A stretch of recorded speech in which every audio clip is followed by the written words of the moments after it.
Hello, everybody, and welcome to another edition of Inside Guns with your host, me, the Yankee Marshal.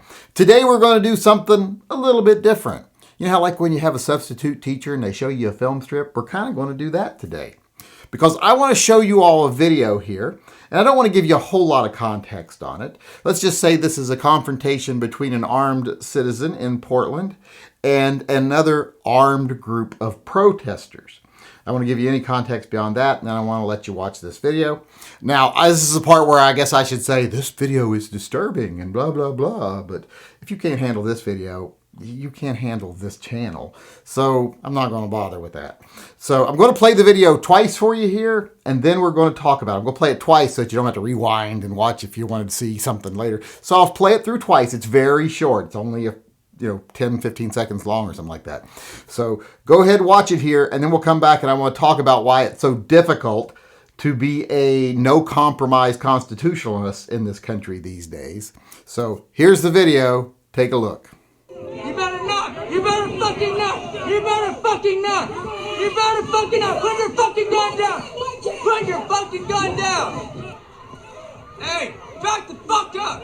Leave! Get out of here now! Get out now! Leave! Leave! Fucking leave! Leave! Don't you fucking dare! Get the weapon! Get the weapon! Get the weapon! Get him on the ground! You better knock! You better fucking knock! You better fucking knock! You better fucking knock! Put your fucking gun down! Put your fucking gun down! Hey, back the fuck up! Leave! Get out of here now! Get out now! Leave! Leave! Fucking leave! Leave! Don't you fucking dare! Get the weapon! Get the weapon! Get the weapon! Get him on the ground! All right, now that you've watched it, let's discuss it for a moment. Now, this video has been presented in a couple of different lights. The people who posted it originally kind of posted it as armed redneck gets out of his truck and attacks peaceful protesters and they fight back. Other places, Fox News and other channels, have portrayed it as armed protesters attack and disarm armed citizen, different perspectives for the same video. Now, first off, I'm going to say the video is very edited and very specific in what it shows. So I don't believe in any way this video shows the whole story, and we'll talk about that in a few moments. But there are some very specific lessons to be learned from this video, and there's some illustrations here for why it is so hard to be a no-compromise constitutionalist in this country. And of course, we're talking about the First Amendment and the Second Amendment. If you watch this video, there's a lot of people saying a lot of things. Like, he should have just gotten away. There was no one in front of his truck. He could have just left. Well, I don't know if that was true throughout the whole video, because if you pay attention to the very beginning, it looks like there's a red Jeep or something, a Cherokee or something, blocking part of the lane. And there were people in the road, so I don't think he could have just driven through. Now, some people will say, well, he shouldn't have been in that area where there's a protest going on. Your right to protest doesn't preclude other people's right to travel, especially down public streets. So that's a ridiculous statement right off the bat. Now, before we go into anything in depth here, I want to say the problems I have with situations like this, being a no-compromise constitutionalist, is I believe fully in the right to protest. I don't care if you're a Nazi. If you want to stand out on the street corner or in the public square, on the courthouse steps, and spew vile garbage, you have a right to do that. As long as you are not directly attacking an individual or a person, blah, blah, blah, you have a right to express your opinions, and there's no laws against being racist even, so you even have a right to express racist opinions. I support that 100%.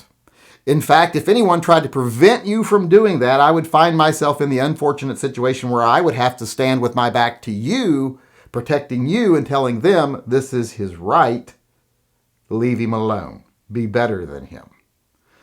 That's hard sometimes. When someone you don't agree with and you think is doing things all the wrong ways, to still support their right to protest, it's not easy. But it's something I feel I have a need to do. Now, that is within limits. You have a right to protest. You have a right to be heard. And I'm even okay with some civil disobedience. But when your grief is with the government, which is what the First Amendment protects, you don't take it out on fellow citizens. You don't attack drivers on the street. You don't attack citizens on the sidewalk. That doesn't mean you're protesting. That doesn't make you a protester. That makes you a criminal. And you should be treated as such. So if you break the crime while commit a crime or break a law while protesting, you're now a criminal. You're not a protester, and you don't get to hide behind being a protester to actually do illegal acts. So I want to make my opinion clear on that. I'm also very clear on the Second Amendment, and I do believe everyone should have the right to bear arms, and I think everyone should have a right to carry those arms. That's what I think bear means. In fact, that's what bear does mean. Well, let's talk about a grizzly bear, and then something different. Or a gay bear, something different.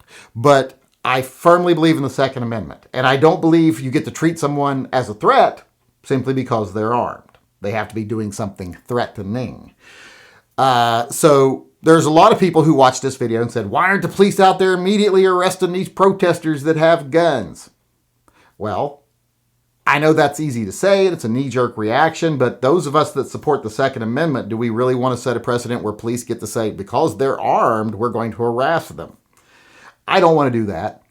As far as I'm concerned, protest and firearms both fall under that category of with freedom comes risk. So I will not compromise on the First Amendment any more than I will compromise on the Second Amendment. And because of that, there's going to be some people who go out and use protest as a disguise for violence.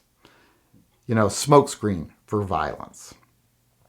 That's the risks of a free society. We'll have to accept that. Just like some people are going to misuse guns. That's the risk of a free society. We have to deal with that, and we as citizens should be prepared to deal with that. But let's go on after I've kind of expressed my opinions here about the First Amendment and the Second Amendment and go on and analyze this video. There are some lessons to be learned here. First off, I want to say the guy who got out of his truck, can I say he's totally should have never gotten out of his truck? Well, I could say that if he made a good decision, he wouldn't have gotten out of his truck. At the time where you see him by his truck and everything and there's nothing in front of him, get the fuck out of there. This is a no-win situation. This is a situation of someone I do believe let their gun make them more brave than they actually are, or make them think they're more badass than they actually are, which most of us that carry guns, and I hope everybody watches this channel understands that your gun shouldn't make you braver. It should make you more cautious, if anything else, because you don't want to find yourself in bad situations where you have to use your gun. So do I think he made some bad decisions, the motorist? Of course. Get in your fucking truck and get out of there. You are not going to win against a dozen people, many of whom are armed with your handgun. It's not going to happen. This isn't a John Wick movie, which I've never seen because they killed the puppy and I don't want to see that. But you know what I mean. This isn't a John Wick movie. It's not an action movie. You're not going to win that situation. If there had been bloodshed that day, he would have definitely been on the losing end. He might have taken one or two of them with him, but he would have been on the losing end. He would have gone down. That would not be worth it over a dispute. Don't let your ego or your machismo or any of that stuff get you into a situation where you can't win. Get the fuck out of there. Your life is important. It's valuable. People care about you, I'm sure. And they don't want to see you gone. And here's the thing. I think your life is probably more important than most of the people in that crowd's life. So by getting out of that situation, you're saving probably the most important life there. And I know people are going to get upset about, well, every life is equal and every life. No, some people are wastes of fucking skin and they're just taking up space. And it's not always an equal tragedy when someone gets taken down, period. Some people, deserve what they get. There's the old saying of some people just need killing. And that's still true today, even though we try to pretend all life is sacred. Life ain't that sacred. It definitely is very common. And some of it, like I said, is just a waste of space and skin. So all lives aren't equal. So in a situation like this, I consider the motorist, the private citizen who's doing nothing other than trying to travel down the street. I think that life is the one right there that I'm worried the most about because he was in a no-win situation. Now, have I ever made bad mistakes based on my temper? Of course I have. I'm looking back now with years of experience. So I hope that my words can help people who are younger overcome inexperience, but we are all going to make mistakes. Luckily, no one got seriously harmed in this mistake because the guy afterwards filed a police report saying they stole his gun. So he wasn't harmed, luckily. But don't get out of the car. That's the number one thing. If you get caught in one of these situations, don't get out of the car. That's one of the reasons I support the thing in Florida where if you hit a protester with your car because you've been trapped, it's not you can just drive up on the sidewalk and hit people. It's if you're trapped, you're pinned in, and you're in a dangerous situation and you use your car to flee and they get in front of you and you hit one of them, you shouldn't be liable for that. Get out of that situation. Yeah, you still have to worry about being shot as you're getting away. So get away quickly. Don't go slowly. Don't do this. Some people are like, well, just slowly move your car till they get out of the way. No. If you slowly start pushing people, they're going to use that as an excuse of he's trying to run them over. Bam, bam, bam. Floor the fucking gas and get the fuck out of there. And if some people end up on the ground with tread marks on them, that's their fault. Anyone who stands in front of a car trying to get away is a moron. So that's one of the reasons I support that thing in Florida.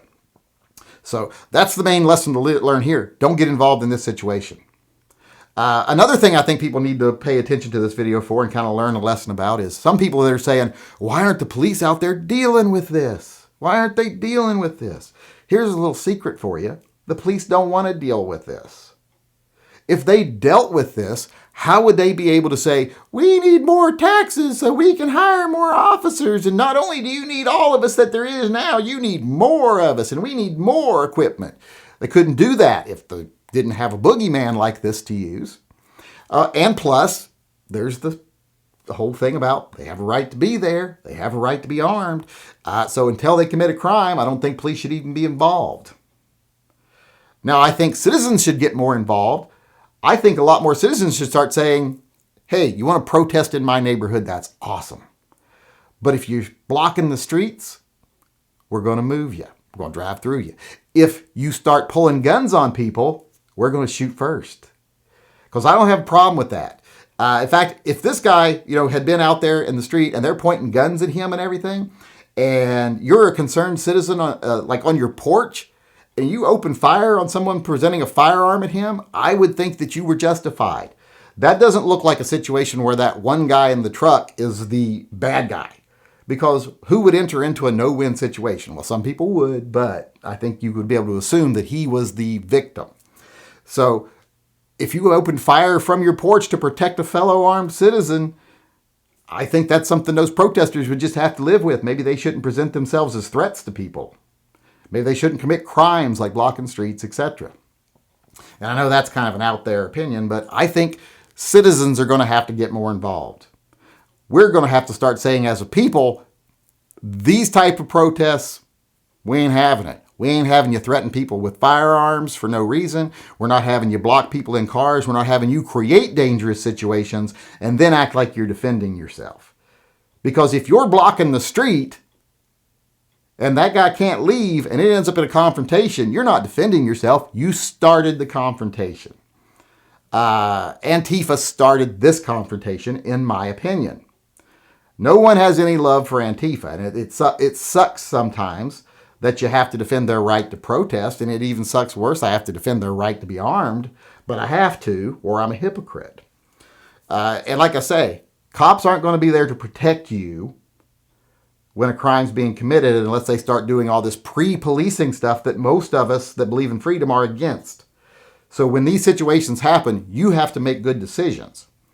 And when these situations are happening, citizens need to come together and say, these are the things we're going to accept and these are the things we're not going to accept. You're welcome here to protest. You're not welcome here to commit crimes. And that would make a big difference. That would make a huge difference in how these things are handled. It's going to have to be a citizen response. Because here's the thing. The First Amendment does not prevent me from telling you to shut the fuck up and get out of the front of my house. That's not the government censoring you. The police telling you to shut the fuck up and go home, that's censorship. That's a government agency telling you that. Me as a citizen, if I go outside and say, get the fuck away from my property, I don't want you near my kids. I don't want you blocking my street or breaking my fence or damaging my stuff. If I go out and catch you committing a crime, I have every right to tell you to get the fuck out of here. And then call the police. A lot of people say call the police first. If it's a serious situation and someone's in danger, calling the police first is pretty much just going to ensure the person in danger gets harmed. Like if I saw Antifa outside physically threatening someone, beating them up in the street, what's calling the police going to do? It's going to make sure that there's a written record of what happened after the fact, but it isn't going to stop the problem. Citizens have to get more involved, and we have to be prepared to get involved. Antifa ain't brave. They're only brave when they have a gun in their hand or there's 50 of them. This guy, as far as I'm concerned, he might not have been a bright guy, might not have been a good guy even. But he shouldn't have been put in this situation by Antifa. He was in danger. And presenting your firearm, getting into a fight with multiple people, stupid. A shoving match, stupid. Bringing your gun to bear while multiple people have rifles trained on you, incredibly stupid. He's very lucky that he didn't get shot, which makes me wonder if any of these Antifa people actually had bullets in their gun. Or how many of them were real guns. Now, I don't think he was a threat from this person, if you pay attention here, because I'm pretty sure that's a Kel-Tec. So that guy, I don't think you could even arrest him for armed assault if it's a Kel-Tec. But, or whichever, I think he's on this side of me. But that I don't think counts. But otherwise, like I said, he made a lot of stupid decisions. That still doesn't mean that they had the right to put him in that situation. They have the right to protest. They have the right to be armed. He has the right to defend himself. He has the right to drive down a street. It's a very delicate balancing act. And it's not black and white, it's gray. And it's very difficult to sometimes stick to your principles. But I think as a gun community, we need to stick to our principles. We have to support everyone's right to protest, whether we agree with them or not. We have to defend that right to protest. We have to support their right to be armed, whether we think they should be or not. And we have to defend that right for them to be armed, whether we think they should be or not. It's only when they step over that line do we get to react. In this situation, I do believe they stepped over a line. But like I said, it's an example how police aren't going to stop it. We have one of the worst police departments in the United States in Portland, and that's saying something. So counting on police to solve these problems, that's a pipe dream. And to be honest, I don't think they should have the power to solve these problems because they'd have to start policing preemptively and violating First Amendment rights and Second Amendment rights to be able to stop these things from happening. Because if there's a bunch of people gathered on the street corner, the police don't get to say, well, we're going to stop them preemptively because eventually they're going to go in the street. No, that's too much of a justification for them violating a First Amendment right. It's too easy. And you can't have them arrest them like, aha, these people on the street corner have guns. We're going to harass them because they have guns. No, if it's legal for them to have those guns there, shouldn't harass them. Now, if you see like a 15-year-old with a gun, that's a different story. Or if you see a guy you know is a felon with a gun, different story. Enforce the law. If you see someone acting threatening with a firearm, pointing at people or something, intervene as a police officer. But as far as preemptively stopping them just because they're protesting or because they have guns, I don't think anyone who believes in the First and the Second Amendment can actually support that without being a huge hypocrite. Unfortunately, there's a lot of hypocrites in the gun community who only believe certain people should have certain rights and not everyone should have all their rights. I don't agree with those people. I think I've made that very clear. I won't pretend to just to be popular or to say things people want to hear. But I've rambled on a long time about this, but I just wanted to talk about this is something that the police aren't going to solve. They have no desire to solve. It's a boogeyman for them to use to shake us down for more money, for better guns and more officers and tanks and everything else they want so that they can be a private standing army to control the citizens. It's something they shouldn't be able to stop because that gives them too much power. It's something that we as citizens should be more involved in monitoring and be more prepared to take care of. But it's also, like I said, a balancing act between our beliefs in the First and the Second Amendment and knowing that something's going to go wrong. Best thing to do is avoid such situations. If you don't have to go down that street, don't go down it. If you don't have to get out of your car, don't get out of your car. If you have to get out of there, fucking floor it. Don't diddle daddle. Don't give them a reason to shoot you in the back of the head. Floor that bitch and get out of there. If you have to run over some people, you have to run over some people. I would much rather explain to the police later why I ran over a bunch of masked Antifa people than I would have them writing my obituary from where I got shot in the back of the head by some coward with a rifle behind my car. So make good decisions. Do the balancing act in your head. Do the math yourself on whether you support the First Amendment and the Second Amendment fully or not. And then be honest. Don't say, I fully support the First and the Second, except for those people, because you don't. That's what FUDs are like. So it is a gray area, and I understand how people get mad, and I understand how people say, well, this is what I would have done in that situation. But let's remember, this isn't a movie. These are very dangerous situations. Don't put yourself in dangerous situations if you don't have to. Be aware, be alert, and be safe, but be prepared if things do go wrong, but still make the right choices in how to deal with things when they go wrong. Don't put yourself in greater danger like this guy did, and be a little bit cognizant of the fact that we can't be hypocrites. We have to look at everything with that filter of we believe in the First and Second Amendment, but that does not prevent us from saying these people are committing crimes, these people should go to jail, or we don't want these people in our streets. We have every right as citizens to do that. So, like I said, not a simple subject, not a black and white subject, a lot of gray there, a lot of lessons to be learned, but there's also a lot of information here that everyone should pay attention to and understand that the police don't want to help us, they aren't going to be able to help us, and they shouldn't be able to do anything about this, and it's eventually going to be up to us, the people, to do what's right.